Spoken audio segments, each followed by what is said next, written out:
So my question is, does anyone in healthcare want to be understood?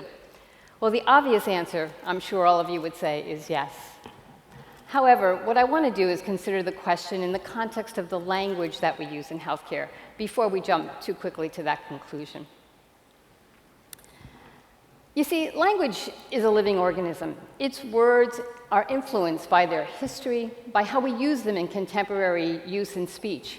And when we share a language, we're able to communicate with others and participate in our community.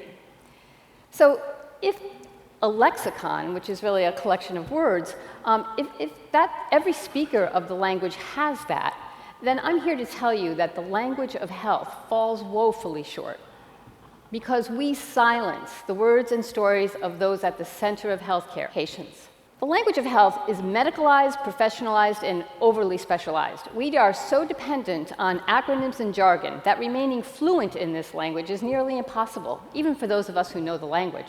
We have no lack of standardized clinical vocabularies for clinical terms, but we have no vocabulary of the words that are used by patients to describe their illness, their experiences, and what it means to them every day.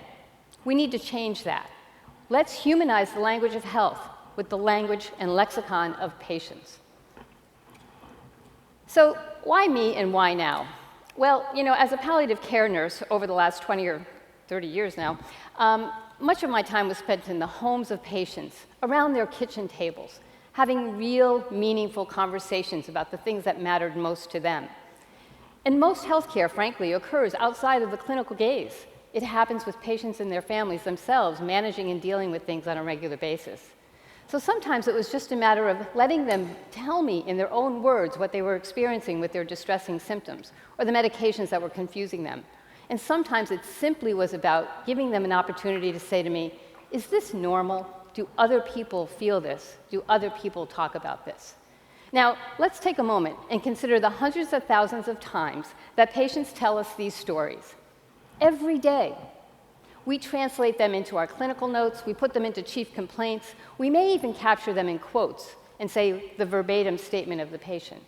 But opportunities for shared learning are lost because we have no systematic way of collecting, coding, measuring, or understanding these rich patient narratives.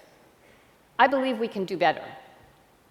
So whether by chance or by luck, 5 years ago I found myself at the center of this tension, where we were trying at Patients Like Me, an online research-based patient community, to say, can we dare to try to listen and retain, and then quantify the voices of patients, the thousands of patients who are on our site? We imagined a future where listening to patients enables us to actually measure it, and then that leads to greater understanding of the context and meaning of those words. We've created a systematic curation process that actually maps the patient vocabulary, the words that patients are using, to clinical vocabularies. We're humanizing the language of health every day by creating the world's first patient lexicon. Like real people in real life, it's multidimensional, contextual, and it's continually evolving. Let's look at one. We took gait disturbance. It's a clinical concept many of you may know. It has to do with walking problems. When patients tell us about it, they oftentimes use words that have nothing to do with gait. They gave us 36 different expressions in the context of their health conditions when they talked about it. When we dig a little deeper, we can see that actually some patients tell us about it in the context of a side effect related to something that they might be using to treat an illness or the medications that they're using. And as we dig deeper, it gets more complex, and we get more information about what are all of the interconnected things that are happening with patients when they're telling us some of the things in their own words. Behind every one of the hundreds of patients represented in this image are other metadata, including their age, their gender, their diagnosis, their date that they had their first symptoms, other contextual factors that make it multidimensional and complex. And that's what living with illness is about.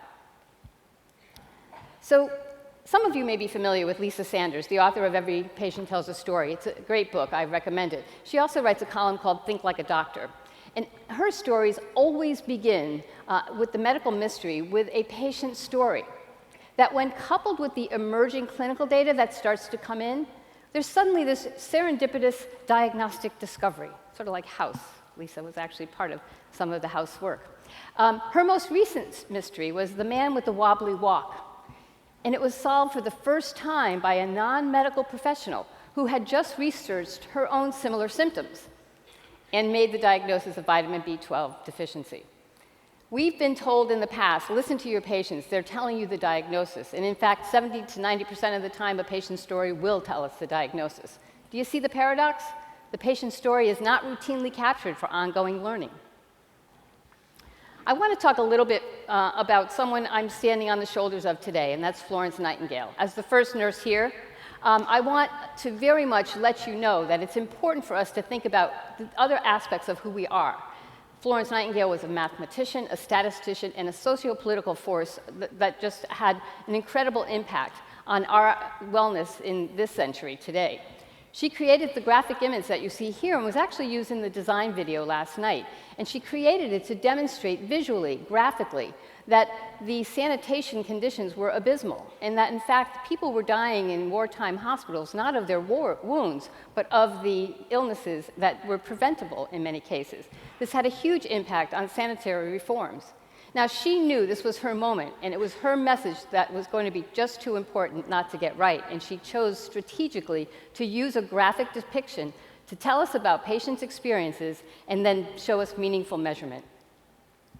So, this is my moment.